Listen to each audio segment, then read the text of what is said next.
இங்க ஒரு அம்மாக்கு குழந்தை பிறக்குது. ஆனா அதோட அழக பார்த்த டாக்டர்ஸ் மயங்கி விழுந்து இறந்து போயிடுதாங்க. இனிமே இந்த குழந்தையால யாருக்கும் எதுவும் ஆகக்கூடாதுன்னு ஊருக்கு ஒதுக்குப்புறத்துல வாழ்றாங்க. பையனும் இப்ப நல்லா வளர்ந்துட்டான். அதனால அவனுக்கு திக்கான துணியால மூஞ்சில சுத்தி விட்டு சன்கிளாசஸ் மாட்டி விடுறாங்க. ஒரு நாள் இவனை பாக்குறதுக்காக ஒரு சைக்கியாட்ரிஸ்ட் வீட்டுக்கு வந்திருக்காரு. அவர்கிட்ட இவனோட பிரச்சனைய சொல்றானா, இவனுடைய முகத்தை பார்க்கறதுக்கு ஆர்வமா இருக்காரு. அதெல்லாம் ஒண்ணும் ஆகாது தம்பி, தைரியமா உன் முகத்தை காட்டுன்னு சொல்ல இவனு முகத்தை காட்டுறா. அடுத்த செகண்டே இறந்து போயிடுதாரு. இந்த சம்பவத்தால சோகமா உட்காந்துகிட்டு இருக்கான். அப்போ கீழே ஒரு செங்கலை பாக்குறான். உடனே இவனுக்கு ஒரு ஐடியா தோணுது. அதை எடுத்துக்கின்னு இவனோட ஃப்ரெண்டு கிட்ட போய் இதை வச்சு என் மூஞ்சடிச்சு உடைச்சிடுன்னு சொல்றான். ஆனா அவன் பிஸியா சாட் பண்ணிக்கிட்டு இருக்கான். உடனே போன்ன புடுங்கி எரிஞ்சிருதான். இப்ப அடுத்த நாள் டே மச்சா உனக்காக ஒரு பொண்ணை உசார் பண்ணியிருக்கேன் வாடான்னு கூட்டு போறான். அந்த பொண்ணு கிட்ட இவன் தயங்கி தயங்கி பேசிக்கிட்டு இருக்கான். அப்போ ஒரு குடிகாரன் வந்து இவன் கிட்ட பிரச்சனை பண்ணி சண்டை போடுறான். ஆனா அவன் அடிக்கவே இல்ல.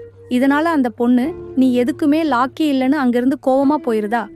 சோ இப்ப ரொம்ப டிப்ரெஷன் ஆகி ஒரு ஏரியில குதிக்க ரெடியா உட்காந்துகிட்டே இருக்கான். அப்போ ஒரு பொண்ணு வந்து இவனை காப்பாத்துறா.